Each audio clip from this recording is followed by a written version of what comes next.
नमो लोये सौहरिहन्ताणं नमो लोये सौहृदानं नमो लोये सौभागिर्यानं नमो लोये सौज्यायानं नमो लोये सौत्रिकावती सावनं ओंकारमिन्दु संयुक्त नित्यं जयन्ति योगिनः कामदं मोक्षदं चैव ओंकाराय नमो नमः मङ्गलं भगवान् यो मङ्गलं गौतमोऽस्मि मङ्गलं कुञ्कुण्डारि विजेन्द्रमोसुमङ्गलं नमः समयसाराय स्वानुभूत्या चकास्ते चित् स्वभावाय भवाय सर्वाः विभाव निरुद्ध निराकार।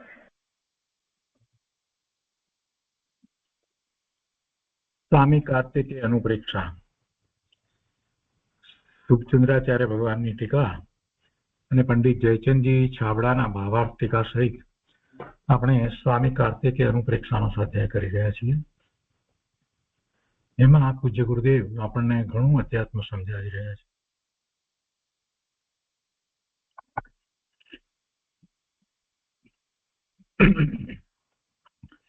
સ્વામી કાર્તિકેય અનુપ્રેક્ષાના સ્વાધ્યાયમાં લોક ભાવનાનું સ્વરૂપ ચાલે છે અને એમાં આપણે 179મી ગાથાનો વિસ્તાર પૂજ્ય ગુરુદેવ પાસેથી સમજી રહ્યા છીએ.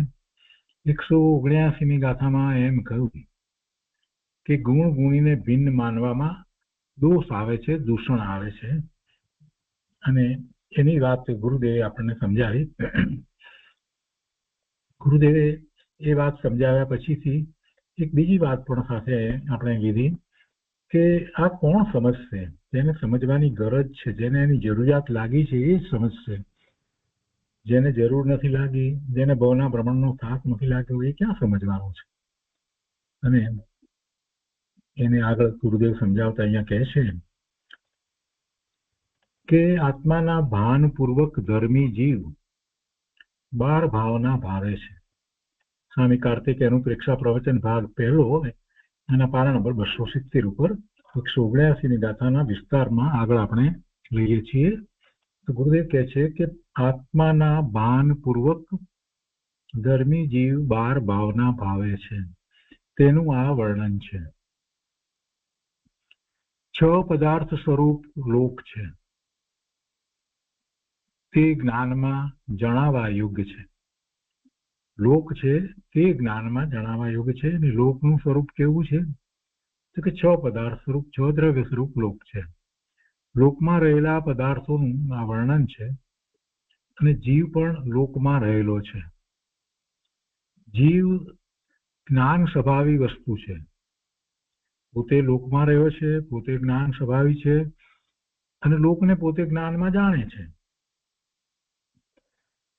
તો આમ હોવા છતાં પણ કેટલાય લોકોને પોતાના જ્ઞાન સ્વભાવનું ભાન નથી, એને માનતા નથી, સ્વીકારતા નથી.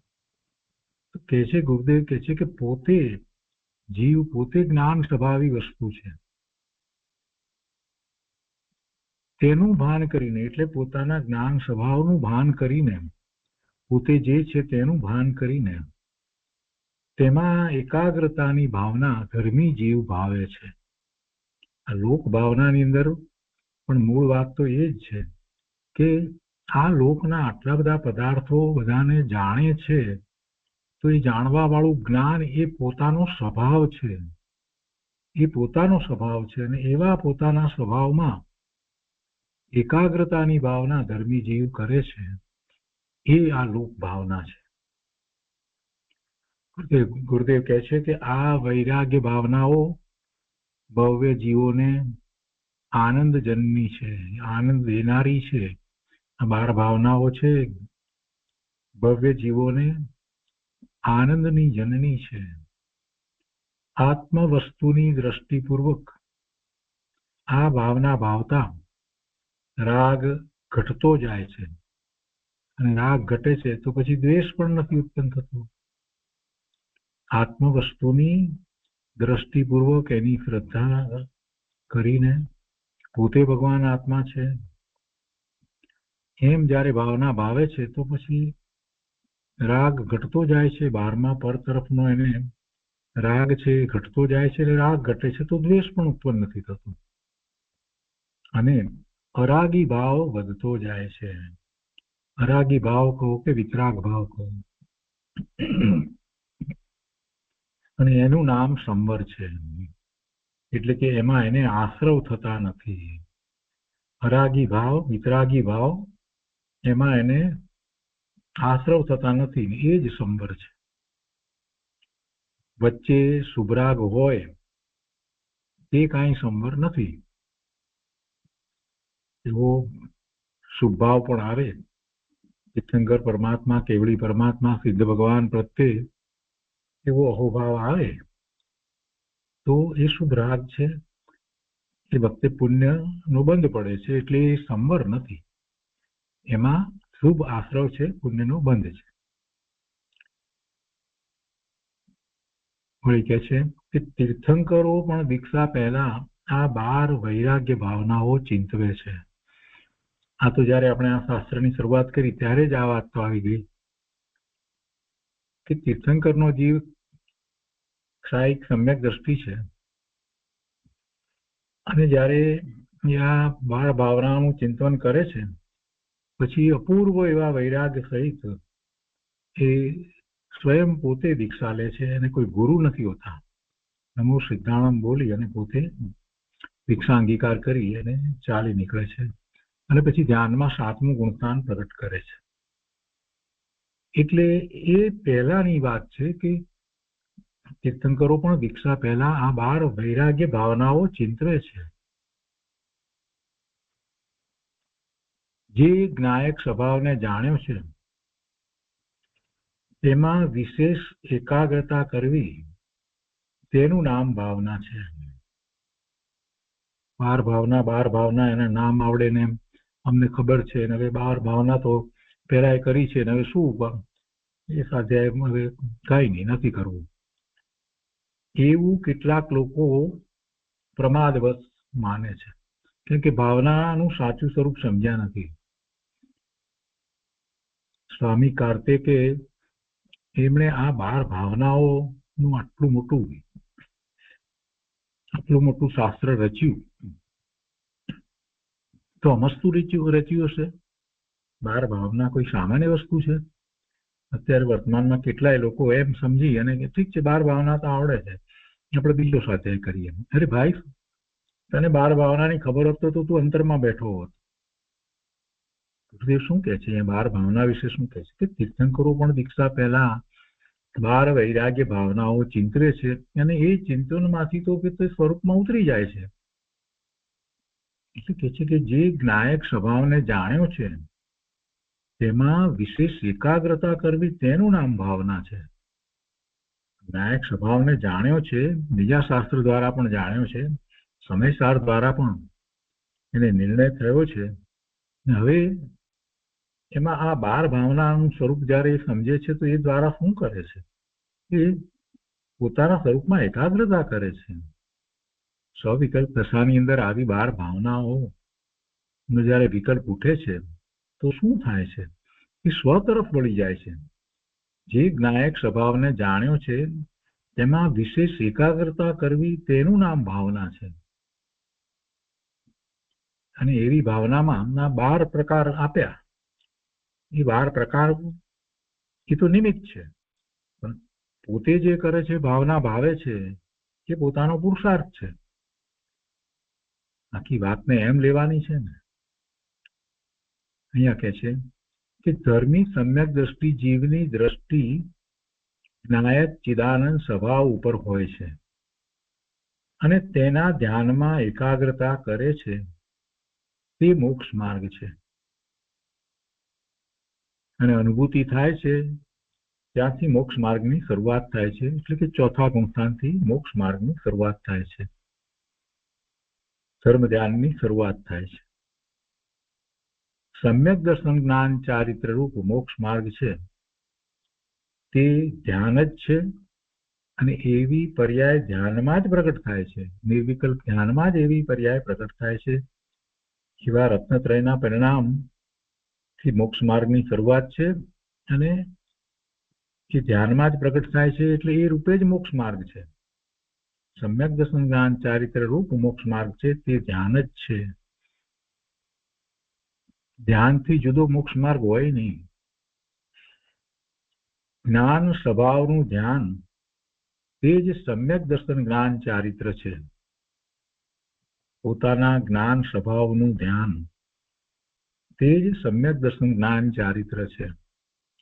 પોતાના જ્ઞાન સ્વભાવનો નિર્ણય અને એનું મહાત્મા આવે તો ઉપયોગ સ્વ તરફ વળે. પોતાના જ્ઞાન સ્વભાવનો નિર્ણય પાકો જેને થયો છે કે હું તો જ્ઞાન સ્વભાવી ભગવાન આત્મા છું, હું તો ઓમકાર સ્વરૂપ છું, જ્ઞાન સ્વરૂપ છું, એ સિવાય બીજું હું કાંઈ નથી. અને એનું જ જો મહત્વ રહે તો ઉપયોગ સહજ એ તરફ વળે અને એ જ ધ્યાન છે. જ્ઞાન સ્વભાવનું ધ્યાન તે જ સમ્યક દર્શન, સમ્યક જ્ઞાન, સમ્યક ચારિત્ર છે અને તે જ સંવર, નિજરા તથા મોક્ષનો ઉપાય છે. બાર ભાવના પણ તેમાં સમાઈ જાય છે. આત્મા ચિદાનંદ સ્વભાવી છે, તેનું ધ્યાન તે ધર્મ છે. તેનું ધ્યાન કરે છે ત્યાંથી તો ધર્મની શરૂઆત થાય છે. ધર્મ ધ્યાન કહે છે, પણ ધર્મ ધ્યાન તો ચોથું, પાંચમું, છઠ્ઠું, સાતમું ગુણસ્થાન એ ધર્મ ધ્યાન છે. ચિદાનંદ સ્વભાવનું જ્ઞાન ભાન કરી અને એમાં જ એકાગ્રતા કરતા એવું ચોથું ગુણસ્થાન પ્રગટ થાય છે. એટલે કે સમ્યક દર્શન, સમ્યક જ્ઞાન, સમ્યક ચારિત્ર, રત્નત્રયના પરિણામ થાય છે, અનુભૂતિ થાય છે. પોતાને એ અનુભવ સહિત જાણે છે. અપૂર્વ આનંદ અને શાંતિનો એ અનુભવ હોય છે. ગુરુદેવ કહે છે કે બાર ભાવના પણ તેમાં સમાઈ જાય છે. આત્મા ચિદાનંદ સ્વભાવી છે, તેનું ધ્યાન તે ધર્મ છે. તેના ધ્યાનમાં સમ્યક દર્શન, જ્ઞાન, ચારિત્ર ત્રણેય સમાઈ જાય છે. અને બંધ માર્ગ તે પણ પરનું ધ્યાન છે. આ પોતાના સ્વભાવનું ધ્યાન છે, એ મોક્ષ માર્ગ છે. અને એનાથી વિપરીત બંધ માર્ગ છે. બંધ માર્ગમાં એને પરનું ધ્યાન છે. જ્યાં સુધી પરનું ધ્યાન છે, પરનું લક્ષ્ય છે, ત્યાં સુધી એ બંધ માર્ગમાં જ છે. ભલે એમાં પછી સામે પર તરીકે સાક્ષાત તીર્થંકર પરમાત્મા, કેવળી પરમાત્મા, શંકર ભગવાન, આચાર્ય ભગવાન, ઉપાધ્યાય ભગવાન, મુનિ મહારાજ એ બધા હોય, પોતે સમુશ્રમમાં બેઠો હોય, તો પણ જ્યાં સુધી પરનું ધ્યાન છે ત્યાં સુધી એને પુણ્યના બંધ પડે પણ શુદ્ધ પરિણામ નથી થતા. એ બંધ માર્ગ છે, એમાં પરનું ધ્યાન છે.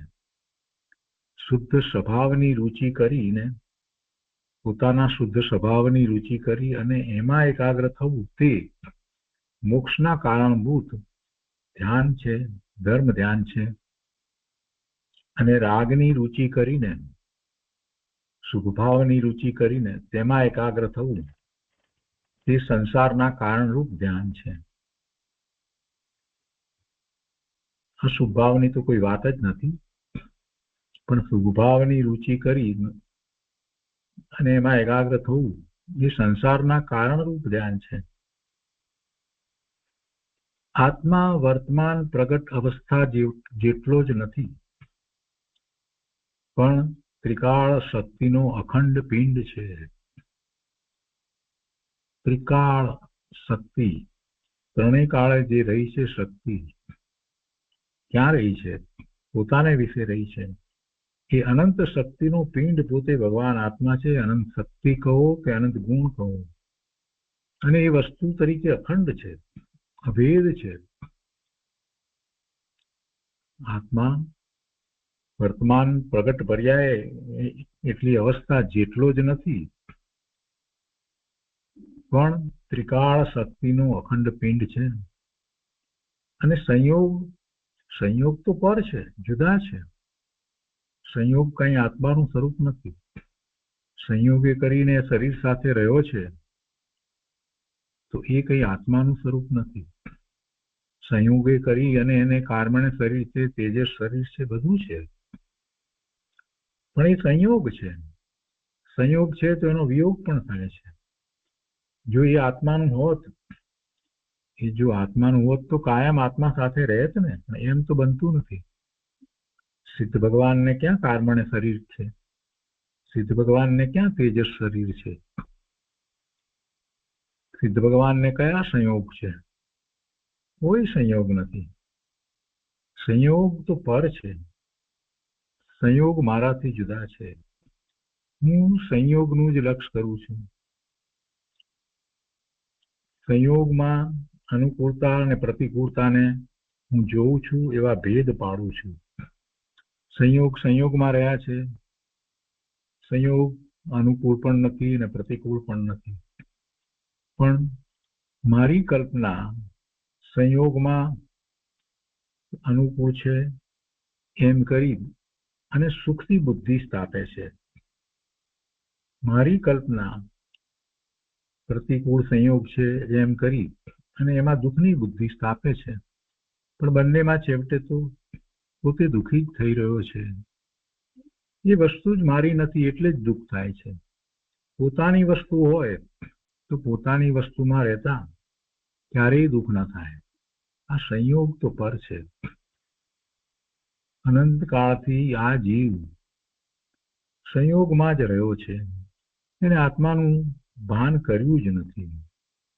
ગુરુદેવ કહે છે કે પુણ્ય પાપ તે ક્ષણિક વિકારી લાગણી છે અને સંયોગ છે તે પર છે. આમાં ક્યાં કોઈ વસ્તુ પોતાની છે? અને એ સંયોગો છે અને એવી ક્ષણિક વિકારી લાગણી થાય છે. આ બધું જે થાય છે એ ખરેખર આત્માનું સ્વરૂપ નથી, છતાં એને એ આત્મા માને છે. ઠીક છે, એવા વિકારી પરિણામ થઈ રહ્યા છે એની પર્યાયમાં થાય છે, છતાં પણ તેટલો જ આત્મા નથી. તેટલો જ આત્મા નથી. જ્ઞાનના ક્ષયોક્ષમ ભાવ જેટલો પણ આત્મા નથી. આત્મા અખંડ જ્ઞાન સ્વભાવી પરિપૂર્ણ સામર્થ્યનું પિંડ છે. પરિપૂર્ણ સામર્થ્યનો પિંડ છે. અધુરાશ નથી. એ જ્ઞાયક સ્વભાવ તરફ જ્ઞાનની એકાગ્રતા લંબાય તેનું નામ ભાવના છે. સર્વજ્ઞે જોયેલી લોક સ્થિતિમાં એક એક જીવનો આવો સ્વભાવ છે. સર્વજ્ઞ પરમાત્માએ જોયેલું આ લોક, એના 6 દ્રવ્યો અને એમાં જીવ દ્રવ્ય, અનંત જીવ દ્રવ્યો અને એ દરેકની જે દશા, એ બધી દશા ભલે બહારમાં પ્રગટ તરીકે જે હોય તે, છતાંય એ દરેક જીવ માત્ર દ્રવ્યથી અનંત શક્તિનો પિંડ ભગવાન છે. અને એનો એવો સ્વભાવ છે. સર્વજ્ઞએ એમ જોયું છે. ગુરુદેવ કહે છે કે સર્વજ્ઞએ જોયેલી લોક સ્થિતિમાં એક એક જીવનો, દરેક જીવનો આવો સ્વભાવ છે. જ્ઞાન સ્વભાવ છે, સર્વજ્ઞ સ્વભાવ છે. આવા પોતાના સ્વભાવની દ્રષ્ટિ એટલે એવી શ્રદ્ધા, સવિકલ્પ દશામાં એવી પ્રતીતિ, એવો નિર્ણય અને પછી એમાં એકાગ્રતા, તે મોક્ષ માર્ગ છે. અને સ્વભાવને ચૂકીને પરની રુચિ અને પરમાં એકાગ્રતા, એ સંસાર માર્ગ છે. ગુરુદેવ આગળ સમજાવે છે કે સર્વજ્ઞ દેવે કેવળ જ્ઞાનથી લોક અલોકને જોયા છે. તેની સમ્યક દ્રષ્ટિને પ્રતીતિ વર્તે છે. ભગવાનના જ્ઞાનમાં લોક અને અલોક જેવા દેખાયા છે એવા જ પ્રકાશ્યા છે. અને ગણધર ભગવાનની એવી કૃપા થઈ એટલે આપણને એ પ્રાપ્ત થયું છે. એ જીનવાણી, જીનેશ્વર ભગવાનની વાણી ગણધર ભગવાનના નિમિત્તે અને આચાર્ય ભગવાનના નિમિત્તે શાસ્ત્ર દ્વારા આપણને પ્રાપ્ત થઈ છે. તો એને ધર્મી જીવ, સમ્યક દ્રષ્ટિ જીવ એમ જ માને છે, એની એવી જ પ્રતીતિ કરે છે, એવી જ એને શ્રદ્ધા છે. સર્વજ્ઞ દેવે તો સર્વજ્ઞતાથી કેવળ જ્ઞાન થયું છે એટલે કેવળ જ્ઞાનથી લોક અને અલોકને જોયા છે. અને જેવા જોયા છે એવું જ એમના જ્ઞાનમાં આવ્યું છે. અને તેની સમ્યક દ્રષ્ટિને પ્રતીતિ વર્તે છે, એને એવી શ્રદ્ધા વર્તે છે. અને તે ઉપરાંત લોકનું સ્વરૂપ ચિંતવતા તેને એટલે સમ્યક દ્રષ્ટિને જ્ઞાનની વિશેષ નિર્મળતા અને એકાગ્રતા થાય છે. ધર્મી સમ્યક દ્રષ્ટિમાં અને અજ્ઞાની મિથ્યા દ્રષ્ટિમાં આ જ ફેર છે. તમે આ બધી વાત જઈને ભૂગોળ તરીકે કોઈ પ્રોફેસરને ભણાવી દો, એ સમજી જાય ને બીજાને સમજાવે, કેટલી બધી આકૃતિઓ દોરે, બધું કરે, છતાં એમાંથી કઈ ધર્મ પામે નહીં. પેલો સમ્યક દ્રષ્ટિ જ્ઞાની એટલી બધી કદાચ સૂક્ષ્મતાને ન જાણતો હોય, લોકની કેટલી બધી સૂક્ષ્મતા, તો પણ એને પ્રતીતિ શ્રદ્ધા એવી છે અને એ દ્વારા ખરેખર એ પોતે પોતાના સ્વરૂપ તરફ વળી જાય છે. કે આ તો બધું જ્ઞાન સ્વભાવ છે, જ્ઞાનમાં જણાવ્યું છે, એમ એ તો વસ્તુને લે છે. સર્વજ્ઞ પરમાત્માના જ્ઞાનનો એને તો વિચાર આવે છે કે હું ભગવાનનું જ્ઞાન આવી સૂક્ષ્મ વાતો સર્વજ્ઞ પરમાત્માના જ્ઞાનમાં આવી છે, આ લોક વિશેની બધી જ વાતો. અને એમ એને તો સર્વજ્ઞ પરમાત્માનો નિર્ણય થઈ જાય છે અને એથી સર્વજ્ઞ સ્વભાવનો નિર્ણય થાય છે અને એથી જીવના સર્વજ્ઞ સ્વભાવનો નિર્ણય થાય છે. એની એને પ્રતીતિ વર્તે છે. એટલે કહે છે કે એ લોકનું સ્વરૂપ ચિંતવતા તેને એવા ધર્મી સમ્યક દ્રષ્ટિને જ્ઞાનની વિશેષ નિર્મળતા અને એકાગ્રતા થાય છે. લોકમાં રહેલા જીવ તત્વનું સ્વરૂપ શું છે અને તેને નહીં સમજનાર જીવો કેવું વિપરીત સ્વરૂપ માને છે, તેનો ધર્મી જીવ વિચાર કરે છે. આત્મ જ્ઞાન સ્વભાવી છે, આત્મા જ્ઞાન સ્વભાવી છે, તેને જ્ઞાન સાથે ભેદ નથી. જ્ઞાન જુદું ને આત્મા જુદો એવો પ્રદેશ ભેદ નથી. જો આત્માને અને જ્ઞાનને પ્રદેશ ભેદ ન હોય તો તેમના જુદા જુદા બે નામ કેમ કહેવાય, એમ કોઈ પ્રશ્ન કરે તો એનું સમાધાન આચાર્ય ભગવાને ગાથા 180 ની અંદર આપ્યું છે. આપણે 180મી ગાથા વાંચનમાં લીધી છે તો માત્ર એનો અર્થ આપણે લઈએ છીએ. એમાં એમ કહ્યું, એવો પ્રશ્ન કર્યો કે ગુણ અને ગુણીના ભેદ વિના બે નામ કેમ કયા, તો એના સમાધાનમાં 180ની ગાથા આપણે વાંચનમાં લીધી. એનો અર્થ એ છે કે જીવ અને જ્ઞાનમાં ગુણ ગુણી ભાવથી કથનચિત ભેદ કરવામાં આવે છે. જો એમ ન હોય તો જે જાણે તે જ આત્માનું જ્ઞાન છે એવો ભેદ કેમ હોય. અને પછી ભાવાર્થની અંદર એ વાત હતી કે જો સર્વથા ભેદ હોય તો જાણે તે જ્ઞાન છે એવો અભેદ કેમ કહેવાય. માટે કથનચિત ગુણ ગુણી ભાવથી ભેદ કહેવામાં આવે છે, પરંતુ તેમાં પ્રદેશ ભેદ નથી. એના પ્રદેશો જુદા નથી. જ્ઞાનના પ્રદેશ અને આત્માના પ્રદેશ જુદા નથી. એ પ્રમાણે કોઈ અન્યમતી ગુણ ગુણીમાં સર્વથા ભેદમાની જીવ અને જ્ઞાનને સર્વથા અર્થાંતર ભેદ એટલે પદાર્થ ભિન્નતા રૂપ ભેદ માને છે તો તેના મતને નિષેધ્યો છે. અને એ વાત ગુરુદેવ આપણને સમજાવે છે. ગાથા 180 નો વિસ્તાર કરતા ગુરુદેવ કહે છે કે આત્મા પોતે જાણનાર તત્વ છે, તેને જ્ઞાનથી જુદાપણું નથી. આત્માને જ્ઞાનથી જુદાપણું નથી. આત્મા દ્રવ્ય છે અને જ્ઞાન તેનો ગુણ છે. એ રીતે તેમને નામ ભેદ છે, ગુણ અને ગુણી એવો ભેદ પડે. ગુણી જે ગુણોને ધારી રાખનાર છે, જેમાં ઘણા ગુણો છે અને બધાને ધારી રાખનાર છે, ગુણી છે તે દ્રવ્ય છે. એ રીતે તેમને નામ ભેદ છે, પણ પ્રદેશ ભેદ નથી. એવું પણ નથી કે જે ગુણી દ્રવ્ય જે છે એના પ્રદેશ વધુ હોય અને ગુણના પ્રદેશ ઓછા હોય, એમ પણ નથી. જેટલા પ્રદેશ છે દ્રવ્યના એ બધા પ્રદેશમાં ગુણ રહ્યો છે. તો પછી કોઈને એમ થાય કે એમાં બધામાં જો આ જ્ઞાન ગુણ રહ્યો હોય તો પછી બાકીના ગુણનું શું થાય? બધા જ ગુણો એ બધા જ પ્રદેશમાં રહ્યા છે. એક ગુણ અભેદ અખંડ વસ્તુ જે છે એ બધા પ્રદેશમાં એક ગુણ રહ્યો છે. એવી રીતે બીજો પણ ત્યાં જ રહ્યો છે અને ત્રીજો પણ ત્યાં જ રહ્યો છે અને ચોથો પણ અનંત ગુણ એવી જ રીતે આ બધા જ પ્રદેશમાં રહ્યા છે.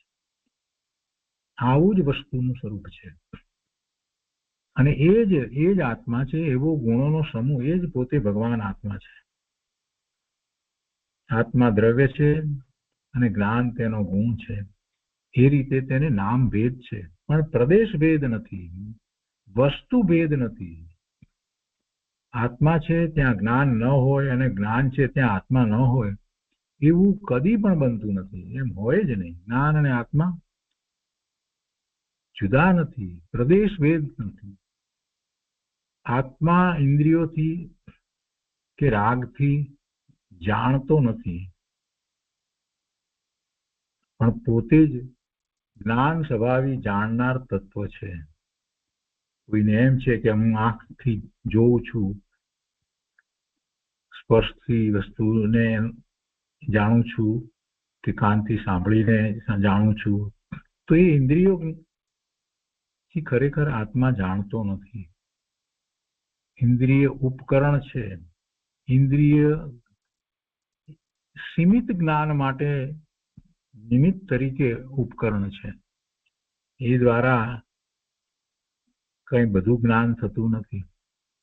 એક ઇન્દ્રિય જે છે એ આંખને લઈએ, ચક્ષુ ઇન્દ્રિય લઈએ, તો એ દ્વારા સ્વાદનું જ્ઞાન નથી થતું, એ દ્વારા સ્પર્શનું જ્ઞાન નથી થતું, એ દ્વારા ગંધનું જ્ઞાન પણ નથી થતું.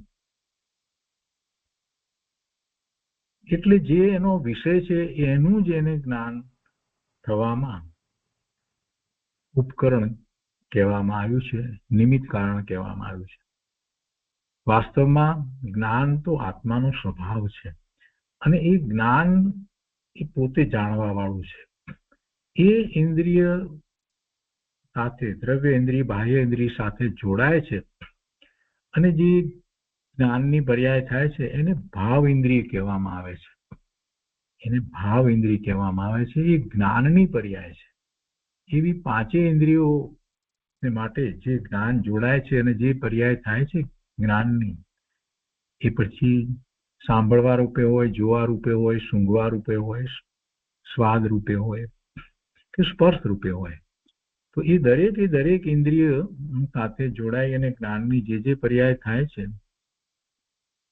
એ પર્યાયને આપણે ભાવ ઇન્દ્રિય કહીએ છીએ. અને એ ક્ષયોપશમિક જ્ઞાન છે. અને એવું ક્ષયોપશમિક જ્ઞાન થવામાં પોતાનો મૂળ જ્ઞાન સ્વભાવ છે, જ્ઞાન ગુણ છે. એટલું જ નહીં, પણ મન સાથે જે જોડાય છે, જેને આપણે ભાવ મન તરીકે ઓળખીએ છીએ, એ પણ પોતાનો જ્ઞાન સ્વભાવ છે, એ મન સાથે જોડાય છે. એટલે આ વાતને જ્યારે સમજીએ છીએ તો આપણને ખ્યાલ આવે છે કે આ જડ ઇન્દ્રિય અને મન એનાથી જ્ઞાન નથી થતું. ઉલટું જ્ઞાન તો ત્યાં જોડાઈ અને આપણને બાહ્ય આ બધા પદાર્થોનું જ્ઞાન થાય છે, એમ આખી પ્રક્રિયા થાય છે. અને જે જ્ઞાન બાહ્ય પદાર્થો વગેરેનું જે જ્ઞાન થાય છે, જેમાં ઇન્દ્રિયો જે છે તે ઉપકરણ છે, બાહ્ય નિમિત્ત છે, જે કહીએ છીએ, તે બધું જ્યારે જે રીતે થાય છે, તો પણ એમાં મૂળ તો જ્ઞાન સ્વભાવ છે, એ જ કાર્યકારી છે. એ ન હોય તો કઈ જ્ઞાન થતું નથી. ભગવાન આત્મા એ શરીરમાંથી નીકળી જાય પછી એ ઇન્દ્રિયો એવી ને એવી પડી રહે છે, કઈ જ્ઞાન કરતી નથી. તો જ્ઞાન પોતાનું છે, એ શરીરનું નથી, એ ઇન્દ્રિયનું નથી, એ ઇન્દ્રિય દ્વારા થતું નથી. અહીંયા કે છે કે આત્માને અને જ્ઞાનને પ્રદેશ ભેદ નથી, વસ્તુ ભેદ નથી. આત્મા છે ત્યાં જ્ઞાન ન હોય એમ ક્યારેય બને નહીં, અને જ્ઞાન છે ત્યાં આત્મા ન હોય એવું કદી પણ બનતું નથી. આત્મા ઇન્દ્રિયોથી કે રાગથી જાણતો નથી. ઇન્દ્રિયોથી કે રાગથી આત્મા જાણતો નથી, પણ પોતે જ જ્ઞાન સ્વભાવી જાણનાર તત્વ છે. સર્વજ્ઞ પરમાત્મા અનંત જ્ઞેયોનું જ્ઞાન કરે છે, તો કઈ ઇન્દ્રિય દ્વારા કરે છે? જરાક વિચાર કરીએ તો આપણને ખ્યાલ આવે કે ભગવાનને આ ત્રણ કાળનું, ત્રણ લોકનું જ્ઞાન એ કઈ ઇન્દ્રિયથી થાય? એટલે જ્ઞાન તો પોતાનો સ્વભાવ છે, અને એમાં ઇન્દ્રિયોથી જ્ઞાન થાય છે એવું વસ્તુનું સ્વરૂપ નથી. પણ છદ્મસને એમ થઈ ગયું છે કે હું ઇન્દ્રિય દ્વારા જાણું છું, એને એમ થઈ ગયું છે. વાસ્તવમાં એ વખતે પણ જાણે છે તો એના જ્ઞાન સ્વભાવને કારણે જાણે છે. જ્ઞાન સ્વભાવનો નિર્ણય કરવાનો છે. તે કહે છે કે આત્મા ઇન્દ્રિયોથી કે રાગથી જાણતો નથી, પણ પોતે જ જ્ઞાન સ્વભાવી જાણનાર તત્વ છે. જુદા જ્ઞાન વડે આત્મા જાણે છે એમ નથી, અને એ જ્ઞાન જુદું, આત્માથી જુદું એમ પણ નથી, પણ જ્ઞાન તો આત્માનો સ્વભાવ જ છે. આ રીતે આત્મા અને જ્ઞાનને નામ ભેદ, લક્ષણ ભેદ હોવા છતાં વસ્તુ ભેદ નથી. નામ તો જુદા કયા, સંજ્ઞા ભેદ કરો કે નામ ભેદ કહો. પેલાને જ્ઞાન કહ્યું, આને આત્મા કહ્યો, એટલે નામ જુદા થયા, સંજ્ઞા જુદી થઈ, પણ છતાંય એ જુદા નથી.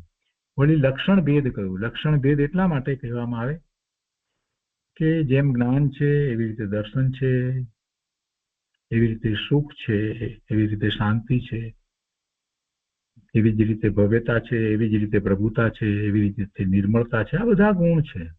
તો એ બધા ગુણ જે છે એ બધાના લક્ષણ જુદા છે. જે જ્ઞાન જે છે તે દ્વારા જાણવું થાય છે, દર્શન જે છે તે દ્વારા ભાન થાય છે, શાંતિ છે એ દ્વારા શાંતિનો અનુભવ થાય છે, એવું વેદન થાય છે, સુખનો ગુણ છે એ દ્વારા સુખનું વેદન થાય છે. એટલે દરેકના લક્ષણ એ રીતે જુદા છે. તો એવો લક્ષણ ભેદ હોવા છતાં, આત્માને એવી રીતે લક્ષણ ભેદ હોવા છતાં પણ વસ્તુ ભેદ નથી. વસ્તુ તરીકે તો એ બધા ગુણો અને આત્મા એક જ છે, પ્રદેશ ભેદ પણ નથી. પાંચે ઇન્દ્રિયો બંધ હોય છતાં તે વખતે અંદર કોણ જાણે છે? જરાક વિચાર કરીએ તો આપણને ખ્યાલ આવે. પાંચે ઇન્દ્રિયો બંધ હોય છતાં હું કોને જાણ્યું? આત્મા જ જ્ઞાનથી જાણે છે. તે જાણનારો જ્ઞાનથી જુદો રહીને નથી જાણતો. આત્મા જ્ઞાનથી જુદો રહીને નથી જાણતો, પણ જ્ઞાન સાથે એકમેક છે. આત્મા જ્ઞાન સાથે એકમેક છે. અને આવો નિર્ણય કરવાથી, પોતાના જ્ઞાન સ્વભાવને પોતાની અંદર સ્થાપી અને એનું મહાત્મા લાવવાથી પછી ઉપયોગ એ તરફ વળે છે. એ જ્યાં સુધી ન થાય ત્યાં સુધી જીવે પોતાના સ્વરૂપનો સ્વવિકલ્પ દશામાં પણ સાચો નિર્ણય કર્યો નથી. એટલે આ જે બધી વાત ગુરુદેવ આપણને કહી રહ્યા છે એ દ્વારા આપણે પોતાના સ્વરૂપનો સાચો નિર્ણય કરીએ છીએ, જ્ઞાન સ્વભાવનો નિર્ણય કરીએ છીએ. એ જ આત્મા છે. જ્ઞાન સ્વભાવથી જુદો કોઈ આત્મા નથી. આત્મા જ જ્ઞાનથી જાણે છે. તે જાણનારો જ્ઞાનથી જુદો રહીને નથી જાણતો, પણ જ્ઞાન સાથે એકમેક છે. આગળ કહે છે કે આત્મા અને શરીર તો તદ્દન જુદા છે. શરીરની વાત લઈએ તો બરાબર છે, એ તો આત્માથી તદ્દન ભિન્ન છે, જુદું છે. શરીર તો પૂતગળ પરમાણુનો સ્કંદ છે. એને તો મૂર્તિકપણું છે, એના ગુણો જ એવા છે. એ તો જડ છે, અને એ પરમાણુનો સ્કંદ છે, તો એમાંથી પરમાણુઓ છૂટા પડી જાય છે. આત્મામાં કાંઈ એવું નથી, એમાંથી કાંઈ એક ગુણ પણ છૂટો પડે છે? એક ગુણ પણ ઓછો થતો નથી કે એક ગુણ વધતો નથી. આત્મા અને શરીર તો તદ્દન જુદા છે. આત્મા તો એની જ્ઞાન દર્શનની ચેતના સહિત છે. શરીર તો પૂતગળનો સ્કંદ છે, એમાં કાંઈ ચેતના નથી. જેમ શરીર પૂતગળનો સ્કંદ છે, એવી રીતે આ બધા કાર, કોમ્પ્યુટર, ડેસ્ક, ચેર, આ બધું શું છે? એ પણ પૂતગળના સ્કંદ છે, અને એ પૂતગળ પરમાણુ એમાંથી છૂટા પડે છે. શરીરમાં તો પૂતગળ પરમાણુ નવા ઉમેરાય, બીજા નીકળે, આવું બધું સતત ચાલ્યા કરે છે. એ સ્કંદની જે રચના થઈ છે શરીર એ પૂતગળ સ્કંદની રચના એમાં સતત ફેરફાર થયા કરે છે, એમાંથી પરમાણુ નીકળે છે અને બીજા નવા અંદર જોડાય છે. આત્મામાં એમાંનું કાંઈ થતું નથી. આત્મામાં એક ગુણ અંદર નવો આવતો નથી કે એમાંથી એક ગુણ ઓછો થતો નથી. એ તો અનંત ગુણનો સ્વામી ભગવાન છે. આત્મા અને શરીર તો તદ્દન જુદા છે. બંને વસ્તુ જ ભિન્ન છે, બંનેના પ્રદેશો જ ભિન્ન છે, પણ આત્મા અને જ્ઞાનને એવો ભેદ નથી. આત્મા અને જ્ઞાનને કોઈ ભેદ નથી. સંજ્ઞા ભેદ ભલે કહીએ, લક્ષણ ભેદ ભલે કહીએ, પણ છતાંય એના પ્રદેશો એક જ છે. નામ જ્ઞાન સ્વભાવને નક્કી કરવો તેનું નામ ધર્મ છે. બહારથી જ્ઞાન આવે છે એવું વસ્તુનું સ્વરૂપ નથી. છતાંય કેટલાક લોકો એમ માને છે કે બહારથી જ્ઞાન આવે છે. તો ગુરુદેવ કહે છે કે એમ જે માને છે તે જૈન નથી, પણ અન્યમતી છે. ગુણ ગુણીની એકતા છે, એમાં એકાગ્ર થાઉં તો ગુણ ખીલે એમ ન માનતા નિમિત્તથી અને રાગથી જ્ઞાન ખીલે છે. એટલે કે શાસ્ત્રના નિમિત્તથી કે એવા સ્વભાવથી જ્ઞાન ખીલે છે, એમ જે માને છે તે જીવને જીનેશ્વર ભગવાનની વાણીની કાંઈ ખબર નથી. એ ભગવાનની વાણી કરતા ઉલટું માને છે, વિપરીત માને છે. એની શ્રદ્ધા ખોટી છે, એટલે તે જીવ મિથ્યા દ્રષ્ટિ છે. તેનો મત લોક સ્થિતિથી વિપરીત છે. એટલે લોકનું સ્વરૂપ જેવું ભગવાનના જ્ઞાનમાં આવ્યું છે એનાથી એનો મત વિપરીત છે. આત્મ સ્વભાવથી વિપરીત છે. એનો મત આત્મ સ્વભાવથી વિપરીત છે. એનો મત સર્વજ્ઞથી વિપરીત છે. એનો મત જૈન દર્શનથી વિપરીત છે. એટલી સરસ રીતે ગુરુદેવ વાતને સ્પષ્ટ કરી દીધી. એ પછીથી ગાથા 181 કહે છે કે હવે ચાર્વાક મતથી જ્ઞાનને પૃથ્વી આદિનો વિકાર માને છે તો એ વાત બરાબર નથી. એને નિષેધતા આચાર્ય ભગવાન 181 ગાથા કહે છે. તો એ આપણે પહેલા ગાથા વાંચનમાં લઈએ. સંસ્કૃતમાં ગાથા આ રીતે છે: જ્ઞાનમ ભૂત વિકારમ યહ મન્યતે સહ અપી ભૂત ગૃહીતવ્યઃ જીવેન વિના જ્ઞાનમ કિમ કેનાપી દશ્યતે પુત્ર. એના અર્થમાં કહે છે કે જ્ઞાનને પૃથ્વી આદિ 5 ભૂતોનો વિકાર માને છે. પંચભૂતો, 5 મહાભૂત એવું પણ કહે છે કેટલાક લોકો. તો કે પૃથ્વી આદિ, પૃથ્વી ને પાણી ને એ બધું 5 વસ્તુ કહે છે ને એ લોકો. તો કે છે કે જ્ઞાનને પૃથ્વી આદિ 5 ભૂતોનો વિકાર માને છે. તે ચાર્વાક ભૂતથી અર્થાત પિશાચથી ગ્રહાયો છે, ઘેલો છે. ચાર્વાક ભૂતથી એટલે પિશાચથી ગ્રહાયો છે, ઘેલો છે. કારણ કે જીવ વિના જ્ઞાન ક્યાંય કોઈને કોઈ ઠેકાણે જોવામાં આવે છે? કોઈએ જોયું જ્ઞાન જીવ વિના? ક્યાંય પણ જોવામાં આવતું નથી. અને વળી એમાં પાછો દોષ શું આવે છે એની પણ વાત આચાર્ય ભગવાન કરુણા કરીને કહે છે કે ભાઈ એમાં દૂષણ આવે છે, જરા સમજ. 182 કહે છે સચેતન પ્રત્યક્ષમ યજીવમ નૈવ મન્યતે મૂઢ સ જીવમ ન જાનન જીવાભાવમ કથમ કરોતિ. એના અર્થમાં કહે છે કે આ જીવ સતરૂપ અને ચૈતન્ય રૂપ સ્વસંવેદન પ્રત્યક્ષ પ્રમાણથી પ્રસિદ્ધ છે.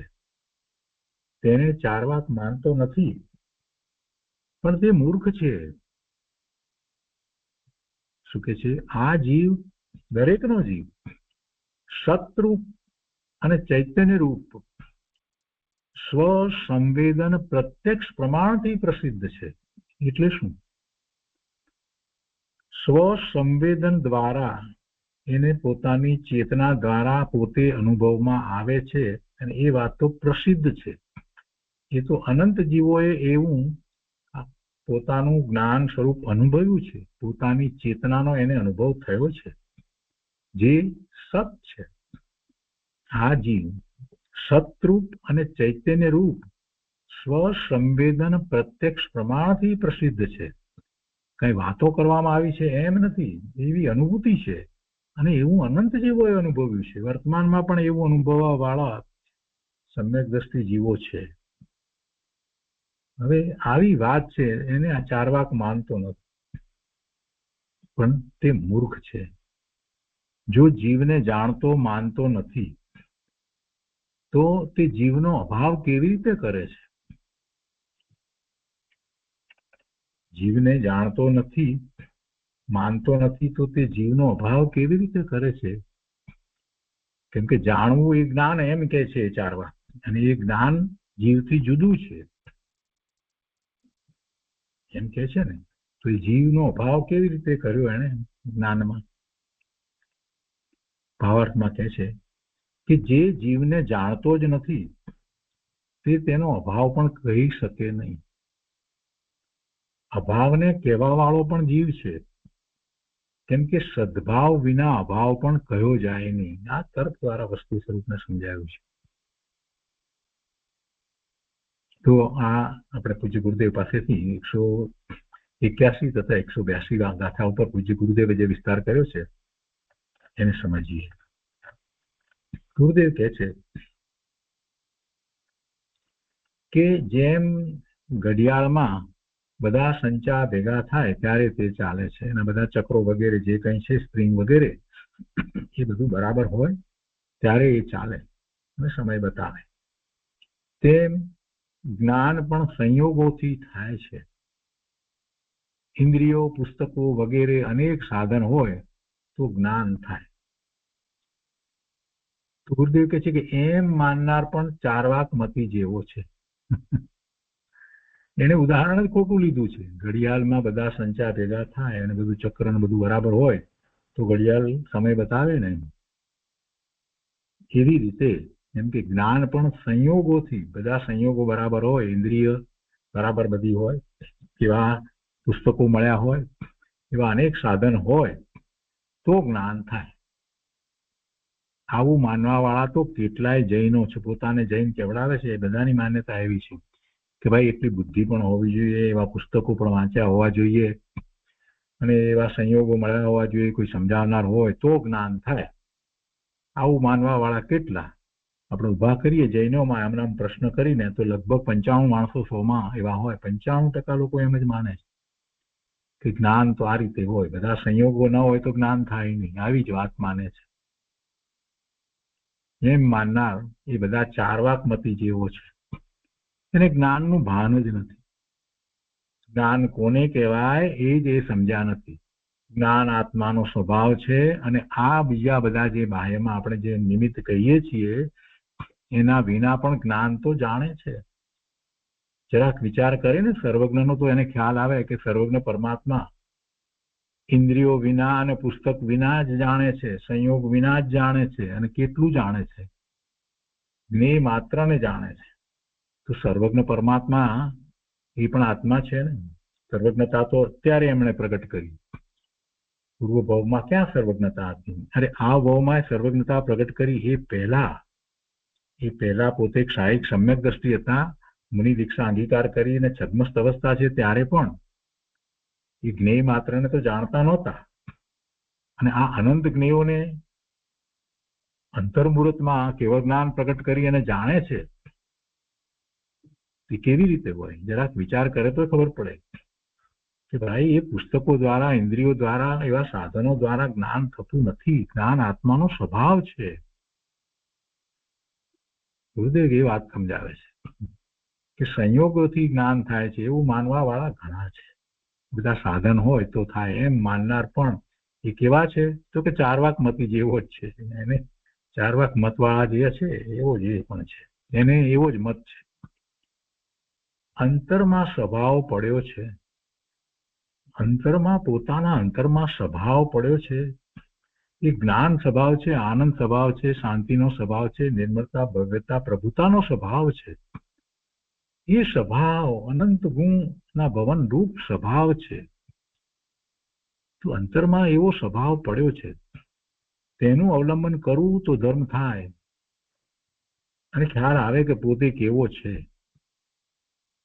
પણ એમ ન માનતા બહારના સંયોગથી ધર્મ માને છે, બહારના સંયોગથી જ્ઞાનની પ્રાપ્તિ થાય છે એમ માને છે, તે પણ ચાર્વાક જેવો મિથ્યા દ્રષ્ટિ જ છે.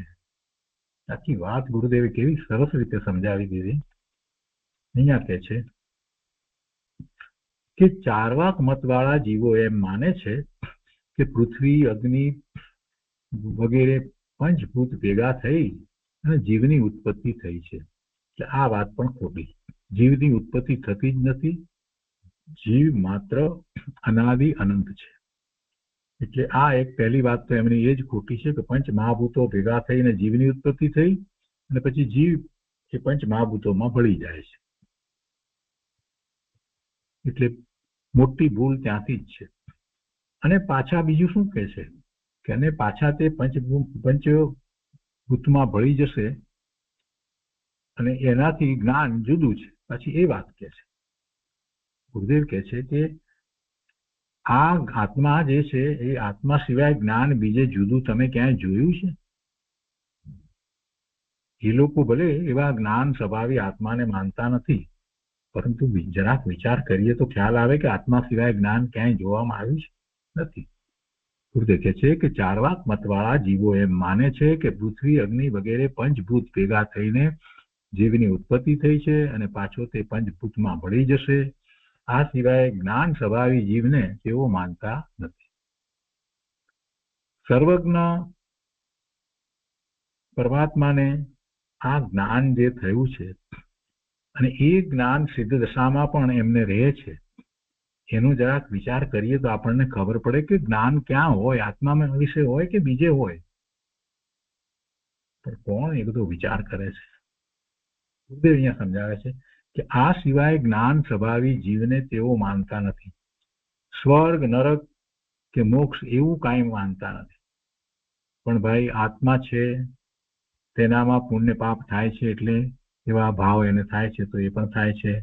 પુણ્યનું ફળ સ્વર્ગ છે, પાપનું ફળ નરક છે અને પુણ્ય પાપ રહિત સમ્યક દર્શન, સમ્યક જ્ઞાન, સમ્યક ચારિત્રનું ફળ મોક્ષ છે. આત્મા જ્ઞાન સ્વભાવી વસ્તુ સત છે. આત્મા જ્ઞાન સ્વભાવી વસ્તુ સત છે. જ્ઞાન વગરનો જીવ કદી ક્યાંય કોઈને કોઈ ઠેકાણે જોવામાં આવતો નથી.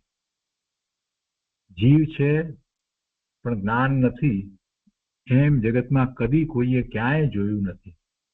બરાબર છે, ઉઘાડ ઓછા હોય એ વાત સમજી શકાય છે, અને કેટલો ઉઘાડ છે એ જાણવાની એક પદ્ધતિ છે. કોઈ જીવને કેટલો ઉઘાડ છે તો આપણે એને મળેલી ઇન્દ્રિય દ્વારા આપણે કહી શકીએ કે એને કેટલો જ્ઞાનનો ઉઘાડ છે. પણ એથી કરી અને એનો જ્ઞાન સ્વભાવ છે એ એટલો છે એમ અર્થ નથી થતો. તો ઉઘાડની અપેક્ષાથી વાત છે. એટલે જીવ છે પણ જ્ઞાન નથી એમ જગતમાં કદી કોઈએ ક્યાંય જોયું નથી. આવો જીવ નથી એમ કહેતા જ જીવની સિદ્ધિ થઈ જાય છે. બીજી વાત લીધી છે તર્ક દ્વારા, જે જ્ઞાન ની વાત લેવી છે ને એ સમજાવે છે કે આવો જીવ નથી એમ કહેતા જ જીવની સિદ્ધિ થઈ જાય છે. કારણ કે વસ્તુને જાણ્યા વિના તેનો અભાવ કહી શકાય નહીં. કોઈ એમ કે એવો જીવ નથી તો ભાઈ તને કેવી રીતે ખબર પડી? જીવ નથી એમ કેવી રીતે તે કહ્યું? વસ્તુ છે અને એ જયારે એને અભાવ તરીકે જો એ માનતો હોય તો પછી છે. આ તો તર્ક છે આખો કે આવો જીવ નથી એમ કહેતા જ જીવની સિદ્ધિ થઈ જાય છે. કેમ કે વસ્તુને જાણ્યા વિના તેનો અભાવ કહી શકાય નહીં. ગુરુદેવ એક ઉદાહરણ આપી અને બહુ સરસ રીતે વાતને સમજાવી છે. ગુરુદેવ કહે છે કે જંગલમાં એક વાણિયા પાસેથી કાઠીએ માલ લીધો. વાણિયો સમજી ગયો કે આ પૈસા નહીં આપે, એટલે તેણે યુક્તિ વાપરીને કહ્યું કે આ માલ લીધો છે તેનો સાક્ષી જોઈએ. જંગલમાં બીજું તો કોઈ ન હતું, એટલે એક કાળા બિલાડાને બતાવી અને કહ્યું કે આ આપણો સાક્ષી. આ આપણો સાક્ષી. પછી પેલા એ કાઠીએ પૈસા ના આપ્યા એટલે પછી કોર્ટમાં કેસ ચાલ્યો. તો કોર્ટમાં કેસ ચાલ્યો ત્યારે ન્યાયાધીશ કહે કે તમારો કોઈ સાક્ષી છે, તમે આ માલ આપ્યો એ બધાનો છે? તો વાણિયો બીજી બિલાડીને બતાવીને કહે કે આ બિલાડી સાક્ષી છે. તો તરત જ કાઠીએ કહ્યું કે આ બિલાડો ન હતો. તો એનો અર્થ એ થયો કે બીજો બિલાડો હતો, એ વાત આવી ગઈ ને. આ બિલાડી છે તો આ નહીં, તો બીજો હતો. તરત જ કાઠીએ કહ્યું કે આ બિલાડો ન હતો, બસ આ ન હતો તો બીજો હતો, એમ સિદ્ધ થઈ ગયું. હા, એક ઉદાહરણ દ્વારા ગુરુદેવ એ રીતે વાત આપણને સમજાવે છે કે તેમ અજ્ઞાની કહે કે જીવ નથી, પણ જીવ નથી એમ કહેતા જ જીવનું અસ્તિત્વ નક્કી થઈ જાય છે. જીવ નથી એમ કહેનાર પોતે કોણ છે? જીવ નથી એમ કહેનાર પોતે કોણ છે? એ પણ જીવ છે ને. કૃપાળુદેવે કહ્યું છે ને કે શંકાનો કરનાર તે અચરજ એ જ અમાપ. જે શંકા કરે છે, આત્માની શંકા કરનાર એ કોણ છે? એ તો આત્મા છે, એ તો જીવ છે. બીજો કોણ શંકા કરનાર? કોઈ એનો જુદો છે? હું નથી એમ શંકા કોણે કરી? જીવ વિના એવી શંકા કોણે કરી? શંકા કરનાર પોતે જ જીવ છે. એવું જ ગુરુદેવને કોઈ બાળકે પૂછ્યું હતું કે ગુરુદેવ આપ કહો છો કે અંદરમાં જા ને આત્માને જો ને, તો કે છે કે બહારમાં જોઈએ છીએ તો આ બધું દેખાય છે, નાક બંધ કરીએ છીએ તો અંધારું લાગે છે. તો ગુરુદેવ એને એમ કહ્યું કે આંખ બંધ કરે છે ને અંધારું લાગે છે તો અંધારું છે એ જાણ્યું કોણે? એ જ આત્મા છે. અહીંયા કહે છે કે જીવને જાણ્યા વિના તેનો અભાવ કહી શકાય નહીં, માટે જીવનો અભાવ છે એમ કહેનારના મતમાં દોષ આવે છે, એ દૂષણ બતાવે છે. અને એ દૂષણ 182માં જે કહ્યું છે તે ગુરુદેવ આગળ સમજાવે છે કે આત્માનો સદભાવ જાણ્યા વિના આત્મા નથી એવો અભાવ પણ કહી શકાય નહીં. આત્માનો સદભાવ જાણ્યા વિના આત્મા નથી એવો અભાવ પણ કહી શકાય નહીં. બહુ જ્ઞાન સ્વભાવી આત્મા ત્રિકાળ આનંદ કંદ છે. આત્મા છે એમ તેનો સદભાવ જાણે તો જ દેહ આદિ છે તે આત્મા નથી એમ પરપણે તેનો અભાવ કહી શકાય. આત્મા છે, આત્માનો સદભાવ જાણે તો જ પછી આ દેહ આદિથી જુદો આત્મા છે એ વાત એને આવે આગળ. દેહ આદિ છે તે આત્મા નથી એમ પરપણે આત્માનો અભાવ, દેહપણે આત્માનો અભાવ, દેહપણે આત્મા નથી એટલે એમ પરપણે તેનો અભાવ કહી શકાય.